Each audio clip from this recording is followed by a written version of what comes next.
하나님 말씀은 사도행전 4장입니다. 공회의 위협 속에 베드로는 이렇게 고백을 했습니다. 우리가 보고 들은 것을 말하지 아니할 수 없노라. 이렇게 고백했습니다. 사도들이 본격적으로 사역을 시작하면서 저들은 그동안 예수님과 함께하면서 예수님께서 공생의 기간 동안 제자들에게 보여주셨고 친히 행하셨던 일들을 기억하고 그렇게 따라하기 시작했습니다. 그리고 가장 우선적으로 시작한 것이 바로 예수님처럼 습관을 따라 늘 기도하는 것이었습니다. 제자들은 예수님과 함께 할 때 예수님께서 기도하러 따로 한적한 곳에 가시는 것을 늘 보아왔었습니다. 그리고 예수님께서 모든 사역을 마치신 후에도 홀로 따로 남으셔서 기도하시는 것도 늘 보면서 지냈었습니다. 심지어 잡히시기 전날에 제자들은 피곤하여 졸고 있었을 때에도 예수님께서는 시험에 들지 않게 기도하라 말씀하시면서 기도하신 것을 멈추지 않으셨던 것도 제자들은 잘 알고 있었습니다. 이렇듯 예수님께서는 언제나 기도에 집중하고 계셨지만 제자들은 예수님께서 왜 그렇게 기도에 집중하였었는지를 그때는 제대로 알지 못했었고 자신들도 예수님과 같이 기도해야 하는 것이 얼마나 중요한 것인지 크게 인식하지 않고 있었는데 예수님께서 승천하시고 성령의 강림하심과 성령의 역사를 사실적으로 체험하게 되면서 지난날 예수님께서 왜 그렇게 기도에 집중하셨는지를 비로소 깨닫게 되었던 것이었습니다.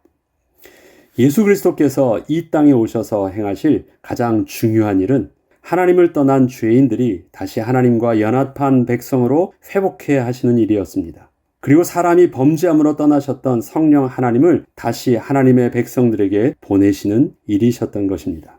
이를 위해서 예수님께서는 비록 하나님의 아들이셨지만 그리스도의 사역을 감당하시기 위하여 이 땅에 오셨을 때에는 스스로를 참 사람의 모습으로 제한하셨고 당신을 통하여 일어나는 모든 기적과 능력은 오직 성령의 이끌림을 받아서 진행하셨습니다. 하나님의 백성의 온전한 삶의 모범을 분명하게 보여주셨던 것입니다.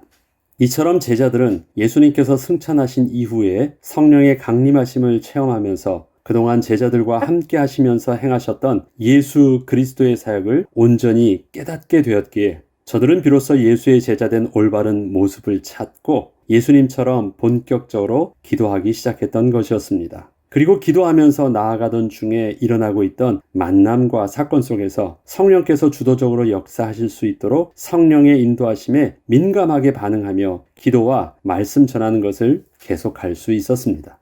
사도행전에서 제자들은 만남과 사건이 일어날 때면 언제나 그 상황을 이전에 예수님께서 이와 같은 상황에서는 어떻게 하셨는지를 늘 생각하게 되었습니다. 모든 사건과 만남을 성령과 함께 하시며 진행하셨던 예수님의 마음과 시각으로 볼 수 있도록 집중하였던 것입니다. 우리가 이 사도행전의 내용을 주목해야 되는 이유는 그때 역사하셨던 성령께서 지금도 우리 가운데 성령으로 함께 하시는 동일한 분이시기 때문에 그렇습니다. 사도들이 예수님의 모본을 따를 수 있었던 것처럼 우리들 또한 예수님의 모본을 따를 수 있는 영적 비밀을 우리가 함께 누릴 수 있기 때문인 것입니다.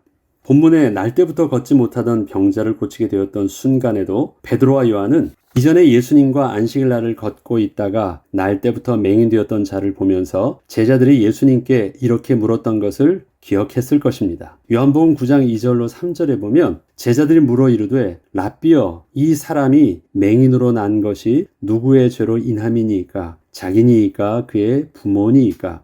그때 제자들의 시각을 보면 날 때부터 불구자로 태어난 사람은 하나님께 죄를 범한 죄인이었기에 저주를 받은 것이라는 인식을 하고 있었음을 알 수 있습니다. 그런데 그때 예수님께서는 이 사람이나 그의 부모의 죄로 인한 것이 아니라 그에게서 하나님이 하시는 일을 나타내고자 하심이라 하시며 병자를 보는 시각을 완전히 바꾸어 주셨고 그 병자를 그날이 비록 안식일이었음에도 불구하고 눈을 뜨게 하여 주셨던 것이었습니다. 이러한 예수님의 시선과 하나님의 뜻을 기억할 수 있었던 베드로와 요한은 성전에서 나면서부터 걷지 못하던 자를 보게 되었을 때 예수님의 시선으로 새롭게 보게 되었고 그에게서 하나님이 하시고자 하시는 일이 무엇인지를 그 순간 성령께 물을 수 있었습니다. 그리고 서로의 눈빛을 교환하며 동일하게 예수의 영이 되신 성령께서 친히 역사하시도록 자신들을 성령께 맡긴 것이었습니다.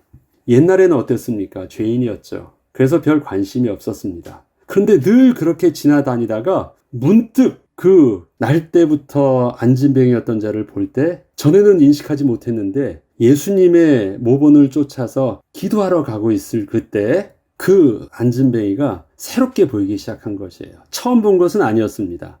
근데 그들이 예수님의 모본을 따라서 습관을 쫓아 기도하러 가던 그 길에 그 시각은 바로 예수님의 시각으로 안진뱅이를 보게 됐다는 것입니다. 그러고 보니까 그가 누구로 보여요? 죄인으로 보이지 않아요. 저주받아서 저렇게 앉아있는 자가 아니라 하나님의 뜻을 위해서 저렇게 앉아있던 것이었구나 보게 됩니다. 그런데 그 깨달음을요, 베드로와 요한이 서로 눈빛을 딱 볼 때 똑같이 느낀 거예요. 그래서 더 확신하게 됩니다. 너도 그렇게 생각하지? 이게 웬일일까? 그래서 그때 그 안진뱅이를 향하여 아주 담대하게 말할 수 있었습니다. 그때 그는 베드로의 인격이 아니었고 요한의 인격이 아니었습니다. 자기 안에 거하신 성령 하나님이 자기를 통해서 역사하실 수 있도록 예수님의 인격이었고 예수님의 모습으로 담대하게 그렇게 내게 있는 건 내게 주노니 곧 나사렛 예수 이름으로 일어나 걸으라 말할 수 있었습니다. 예수님이 그 전에 병자를 치유하실 때 그 모습 그대로 역사하실 수 있도록 자기가 성령께 자기 몸을 내어드린 것이었습니다. 그리고 예수님께서 치유하여 주심으로 그 소경이 눈을 뜨게 되었을 때에도 그 일로 인하여 유대인들이 어떻게 해서든지 예수를 죄인으로 엮어서 잡아들이려 했으나 모든 사람들이 다 알고 있던 날 때부터 소경되었던 거지가 자신들이 보는 앞에서 눈을 뜨게 되는 사건을 목격하였었기에 어찌 할 수 없었던 상황에서 예수를 잡지 못했던 것도 잘 알고 있었기에 베드로와 요한이 공회에 붙들려 가서 위협을 당하던 상황 속에서도 그렇게 담대히 예수를 증거할 수 있었던 것이었습니다. 사도행전 3장은 예수 이름으로 안진뱅이를 일으키는 사건이 일어납니다. 그리고 사도행전 4장은 그 일 때문에 베드로와 요한이 공회에 붙잡혀 가서 또 위협을 당했던 사건이 기록되어 있습니다. 둘 다 베드로와 요한은 예수님께서 행하셨던 일들도 보고 예수님께서 그 일들을 통해서 그 소경에게 일어났던 사건도 잘 알고 있었기 때문에 베드로와 요한은 당황하지 않고 담대하게 그렇게 공회 앞에서 내가 예수를 증거하는 것을 내가 멈출 수 없다라고 외칠 수 있었던 것입니다. 그렇다면 오늘 사도행전 3장과 4장의 내용을 이전에 예수님께서 날 때부터 소경을 고치셨던 사건과 다시 한번 좀 자세하게 비교해 보면서 얼마나 베드로와 요한이 예수님의 사역을 모본으로 따르고 있었던 것인지 또 다시 한번 확인해 보겠습니다. 먼저 예수님께서 안식일에 치유하셨던 것으로 인해서 눈을 뜨게 된 소경에게 유대의 종교 지도자들이 예수에 대하여 안식일에 일을 하였잖아요. 그것은 율법을 어긴 것이니까 죄인이라는 것입니다. 그래서 그렇게 죄인이라는 것을 증언하라고 추궁받던 그 상황을 조금 확인해 보자면 이렇습니다. 이에 그들이 맹인이었던 사람을 두 번째 불러 이르되 너는 하나님께 영광을 돌리라. 우리는 이 사람이 죄인인 줄 아노라. 대답하되 그가 죄인인지 내가 알지 못하나 한 가지 아는 것은 내가 맹인으로 있다가 지금 보는 그것이니이다. 나는 그러한 율법의 법리적 해석을 나는 하는 것보다 그냥 팩트를 내가 얘기할게요. 나는 분명히 옛날엔 소경이었는데 지금은 그분으로 인해서 눈을 뜨게 되었습니다. 나한테 어떤 죄인이 아니냐 판단을 묻지 마시고 내가 소경되었던 자가 눈을 떴다라는 것에 대해서 분명히 알아주시길 바랍니다. 그들이 이르되 그 사람이 내게 무엇을 하나 했느냐 어떻게 내 눈을 뜨게 하느냐. 저들은 목적이 뭐예요? 안식일에 일을 했다라는 것을 법리적으로 해석해서 죄인으로 만들려고 해요. 그렇지만 지금 소경이었던 자는 그가 안식일에 일을 했는지 그날이 안식일이었는지 상관없고 그 역사로 인하여 내가 눈을 떴다라는 사실적 결과에 대해서 계속 말을 하려고 하고 있습니다. 대답하되 내가 이미 일렀어도 듣지 아니하고 어찌하여 다시 듣고자 하나이까? 당신들도 그의 제자가 되려 하나이까? 뭐예요? 그렇게 자세하게 듣고자 하는 이유가 그 예수님을 정말 자세히 알고 싶은 것입니까? 그런 게 아니었잖아요.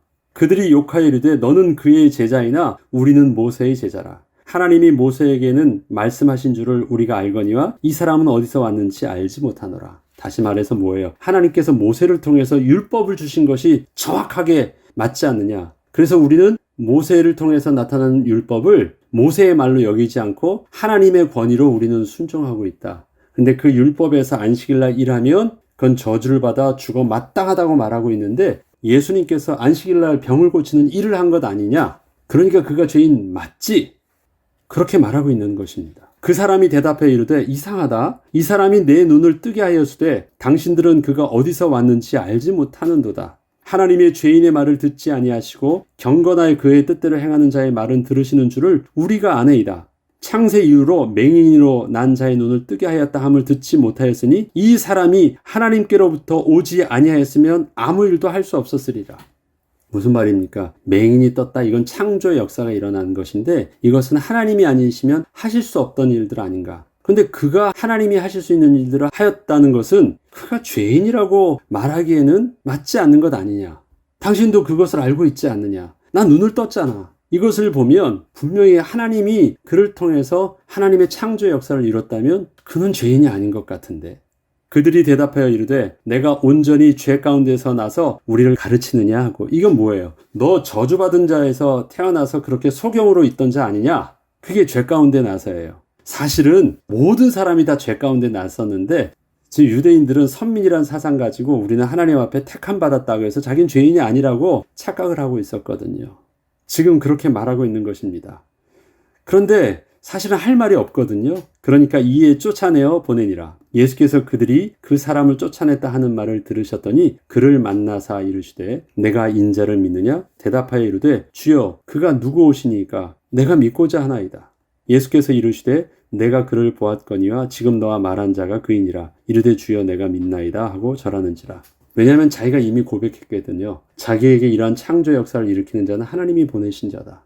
그리고 여기서 말하는 인자라는 말은 그들은 알 수 있는 말이에요. 다시 말해서 메시아라는 말을 저들은 그렇게 하고 있는 거예요. 유대인들에게 있어서 인자라는 말을 한다는 것은요, 메시아로 온 사람을 통칭하는 말이었기 때문에 바로 내가 너 그리스도가 누군 줄 아느냐? 나는 그분이 누가 그리스도인지는 잘 모르냐? 난 그 그리스도를 내가 붙잡기를 원합니다 할 때 내가 바로 네가 그렇게 찾고 있던 그리스도다라고 말합니다. 그런데 알고 보니까 자기가 이전에 또 유대 종교 지도자들이 그렇게 말하고 있었잖아요. 하나님께로서 난 자가 아니면 어떻게 나에게 이러한 일들이 일어날 수 있습니까? 라고 고백했던 것. 그에게서는 예수를 하나님의 아들로 믿는 믿음이 있었던 것입니다. 그리고 그 믿음이 그를 구원케 하였던 것입니다. 이렇듯 이와 같은 상황이 지금 베드로와 요한이 예수님처럼 예수님의 이름과 권세를 가지고 또 병자를 고쳤을 때 똑같이 발생하고 있었던 것입니다. 그러니까 베드로는 지금 자기에게 일어난 기적을요, 당황하고 의외로 생각하지 않아요. 이미 그 전에 예수님과 함께 할 때 경험했던 일들이니까. 그리고 그 주님이 성령으로 함께 하셔서 주님이 행하시는 것을 딱 눈치채게 되면서부터는요, 이제는 무서울 게 없었어요. 이제는 예수님이 떠나셨다라는 공허함이나 당황스러움도 없었어요. 어떻게 해야 될지도 모르는 그런 당황스러움이 하나도 없었습니다. 이 성령님을 따르면 되겠구나 잘 알고 있었던 것입니다. 이것을 확인하게 된 베드로와 요한은 비록 사람들이 자신들을 특별하게 여기고 있었어도 자신이 아니라 또 십자가에서 죽으시고 부활하신 예수를 온전히 증거할 수 있었고, 공회에 붙잡혀 가서도 저들이 예수를 증거하지 못하도록 또 위협했어도 담대하게 말할 수 있었던 것입니다. 그리고 오늘 공회 앞에 섰던 베드로의 고백을 다시 한번 보죠. 대제사장 안나스와 가야바와 요한과 알렉산더와 및 대제사장의 문중이 다 참여하여 사도들을 가운데 세우고 묻되 너희가 무슨 권세와 누구의 이름으로 이 일을 행하였느냐. 이에 베드로가 성령에 충만하여 이르되 백성의 관리들과 장로들아, 만일 병자에게 행한 착한 일에 대하여 이 사람이 어떻게 구원을 받았느냐고 오늘 우리에게 질문한다면 너희와 모든 이스라엘 백성들은 알라. 너희가 십자가에 못 박고 하나님이 죽은 자 가운데서 살리신 나사렛 예수 그리스도의 이름으로 이 사람이 건강하게 되어 너희 앞에 섰느니라. 이 예수는 너희 건축자들의 버린 돌로서 집 모퉁이의 머릿돌이 되었느니라. 지금 예수를 죄인이라고 해서 십자가에 공적으로 죽였습니다. 그러므로 예수가 죄인이라는 사실들을 공적으로는 다 증거하였던 것이에요. 지금 베드로와 요한에게 그것을 묻는 것입니다. 이 병자가 앉은 배가 일어났던 것을 저들은 용납할 수가 없어요. 왜냐하면 그는 정죄받아 죄인이여 마땅했는데 그가 감히 성전에 들어와서 막 움직이면서 휘젓고 다니면서 찬양을 하고 있었거든요. 그런데 그는 만약에 불치병자나 또 부정한 자들은요, 하나님께 제사하러 나가기 전에는 제일 먼저 해야 될 일들이 있죠. 제사장 앞에 가서 자기의 병 고친 사실들을 확인을 받아서 다시 제사를 드릴 수 있는 자격을 허락받아야 돼요. 그런데 지금 안진뱅이는 어떻습니까? 그냥 구걸하고 있다가 갑자기 일어서서 그냥 그 성전으로 들어간 거예요. 그 성전을 휘저은 거예요. 얼마나 지금 황당한 일입니까? 감히 정죄받았던 저 죄인이 함부로 막 돌아다니고 있는 것이에요. 그런데 그 돌아다니고 있었던 그 일들도 무엇 때문이라고 하냐면 예수 이름 때문이라고 하고 있거든요. 그게 싫어가지고 예수님을 죽였는데 또 예수님의 이름으로 또 이런 기적이 일어났다고 하면서 또 성전을 휘저으니 유대인들은요, 그가 병고침을 받았던 것을 흥분한 것이 아니라 또 막 일어난 거예요. 화가 난 거예요. 아, 그 예수의 제자들, 그 잔당들을 가만히 두면 안 되겠다 해서 묻는 것입니다. 너 누구에게 이러한 권능과 이름을 놨지? 만약 저들이 예수님의 이름으로 했다고 하면 그 죄인의 이름을 붙잡고 너희들도 그렇게 했기 때문에 똑같은 죄인으로 취급받고 죽이겠다는 것이에요. 그때 이 사실들을 베드로와 요한이 몰랐을까요? 자기의 입을 통해서 예수 이름 한마디라도 나오게 해서 죽이려고 하고 있는데, 그렇다면 말을 빙빙 돌려서라도 예수의 이름으로 또 이런 일들을 했다라고 말할 수 없을 것이에요. 모든 제사장들, 대제사장들이 다 모여있는 상황 속에서 지금 그렇게 그 한마디만 기다리고 있는 상황이에요. 그런데 베드로는 그때 뭐라고 말합니까? 보란 듯이 당신들이 죄인이라고 정죄했던 그 예수가 부활하셔서 지금 우리를 통해서 이렇게 저 날 때부터 안진뱅이였던 자를 낫게 하였다는 것입니다. 정확하게 예수를 말했어요. 죽기를 각오하고 말한 것입니다. 그런데 이때도 베드로의 인격이 아니었어요. 베드로가 성령에 충만하여 공회 앞에서 담대히 전했대요. 그리고 이 예수를 말하지 않을 수 없다라고 말합니다. 분명히 성령에 충만해서 이렇게 말합니다. 다른 이로서는 구원을 받을 수 없나니 천하 사람 중에 구원을 받을 만한 다른 이름을 우리에게 주신 일이 없음이라. 아주 대놓고 확실하고 분명하게 담대하게 외친 것입니다. 죽이려면 죽여라. 죄인이라고 나를 죽이려고 하면 죽여라. 지금 법정에서 하고 있는 말입니다. 그 한마디만 딱 유도신문에서 걸려들면 잡으려고 하는데, 그들이 베드로와 요한이 담대하게 말함을 보고 그들을 본래 학문 없는 범인으로 알았다가 이상히 여기며 또 전에 예수와 함께 있던 줄도 알고 또 병 나은 사람이 그들과 함께 서 있는 것을 보고 비난할 말이 없는지라. 여기서도 무엇 때문에 더 이상 꼼짝도 못해요? 그 말은 싫은데 그 말대로 날 때부터 안진뱅이였던 자, 오늘 본문의 마지막에는요, 그의 나이가 40세가 넘었대요. 정확하게 40 몇 세라고 말하지 않지만 40세가 넘었대요. 그러면 몇 년 동안 안진뱅이였어요? 최소 40년 이상을 안진뱅이로 모든 사람들에게 다 보여줬던 사람이에요. 살다가 어떻게 사고로 안진뱅이가 된 사람이 아니라 날 때부터 확실하게 안진뱅이였던 사람이었어요. 그래서 그는 병고침을 받은 것이 아니라 재창조의 역사가 일어난 것이에요. 근데 이것을요, 모든 사람들이 오고 다니는 성전의 그 길목에서, 가장 많은 사람이 다니는 성전의 미문에서 일어났던 사건이었고, 또 그것으로만 끝나지 않고 그 사람이 성전 안으로 들어가서 하나님을 찬미하면서 막 휘젓고 다녔기에, 그리고 그가 지금 어디에 있습니까? 또 나와서 솔로몬의 행각에 있기 때문에. 뭐 이거는 아니라고 뚜껑을 덮을 수 있던 일들이 아니에요.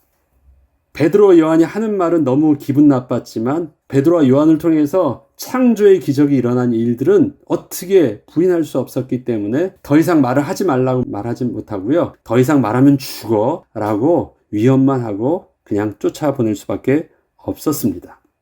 저들이 더 이상 말하지 말라고 할 때 베드로와 요한이 나오면서 한마디를 더 하고 나옵니다.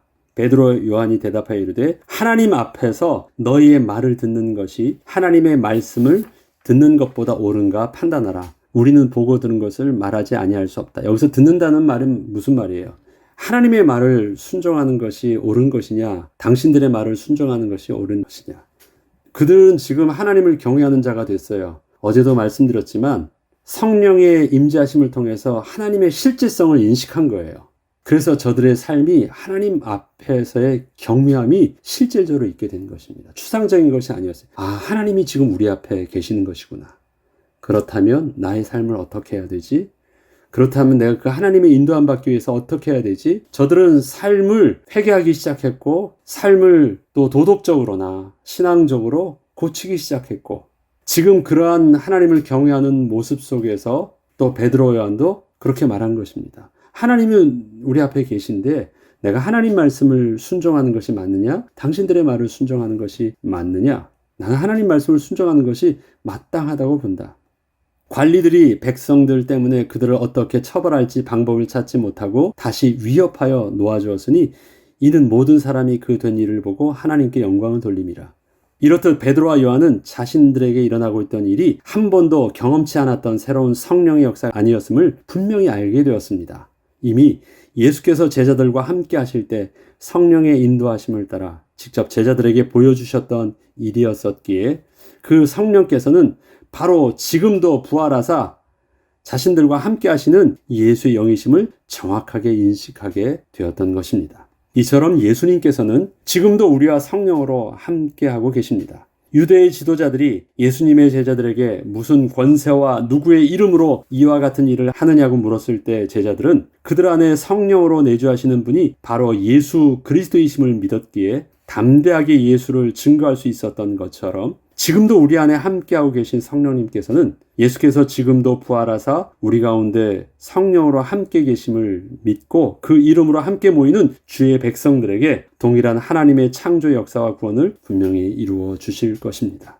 그러기에 우리도 제자들의 모본을 따라서 우리도 동일하게 해야 될 것이 있습니다. 제자들이 예수님의 모본을 따라서 기도가 무엇인지를 알게 되었던 것처럼 그리고 예수님의 모본을 따라서 기도하러 갈 때 예수님의 마음과 예수의 시선으로 세상을 보고 사람을 보고 사건을 볼 수 있었던 것처럼 우리들도 예수님의 모본을 따라 성령의 인도함 받기를 위해서 기도하기 시작할 때 우리의 시선은 바뀌게 될 것입니다. 늘 보던 사람, 늘 행하던 그 일들 속에서 전혀 다른 시선으로 우리의 만남을 보게 될 것이고 전혀 다른 시선으로 우리의 사건에 반응하게 될 것이고 전혀 다른 모습으로 그 사건을 통해서 일으키시는 하나님의 창조의 역사와 구원을 우리가 경험하게 될 것입니다.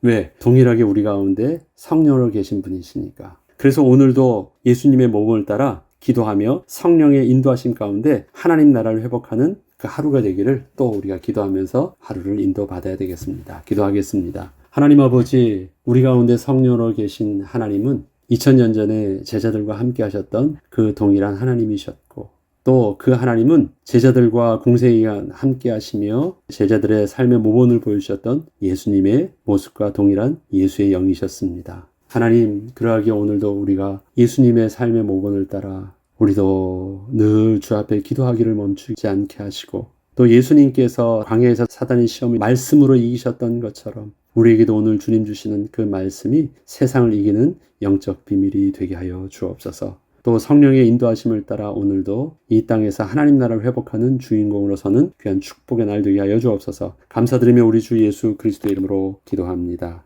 아멘.